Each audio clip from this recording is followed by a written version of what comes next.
the general who conquered Gaul and crossed the Rubicon northern Italy. January 10, 49. Chaos. Julius Caesar stood at the banks of a small river. The Rubicon wasn't impressive, barely 30 feet wide, shallow enough to wade across. But this unremarkable stream marked the boundary between Gaul and Italia, between legal authority and treason. Behind him stood the 13th Legion, 5,000 battle-hardened soldiers who had conquered Gaul in 8 brutal years. Ahead lay Rome, where the Senate had just ordered him to disband his army and return alone. Caesar knew what that meant. His enemies Pompey, Cato, and the Optimates would destroy him the moment he entered Rome without protection. Exile if he was lucky, execution if he wasn't. He had spent nearly a decade subjugating Gaul, adding vast territories to Rome's empire. He had defeated the Germanic tribes, crossed the Rhine, even invaded Britannia twice. His dispatches from Gaul had made him Rome's most celebrated general. His soldiers worshipped him. The common people loved him, but the Senate feared him.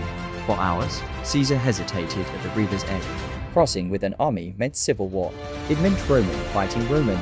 It meant the end of the Republic as Rome knew it. His officers watched in silence. The decision was his alone. Finally, Caesar spoke the words that would echo through history. Alea, iacta, the die is cast. He spurred his horse into the shallow water. The 13th Legion followed. Rome exploded into panic when the news arrived. Caesar was marching south with his legions. Pompey, Rome's other great general, scrambled to organize a defense. The Senate fled. Citizens barricaded their homes. But something unexpected happened as Caesar advanced. Cities opened their gates, not because they were conquered, but because they chose him. Caesar's reputation for clemency preceded him. He pardoned enemies, showed mercy to the defeated. Pompey's forces melted away within 60 days. Caesar controlled Italia without fighting a single major battle. The civil war would rage for 4 more years across the Mediterranean, from Hispania to Egypt, from Greece to Africa. Caesar would defeat Pompey, then Pompey's sons, then the remaining Senate forces. He would become dictator, reform Rome's calendar, redistribute land, and dream of conquering Parthia.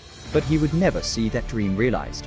On the Ides of March, 44 BC, 23 senators drove their daggers into Caesar's body.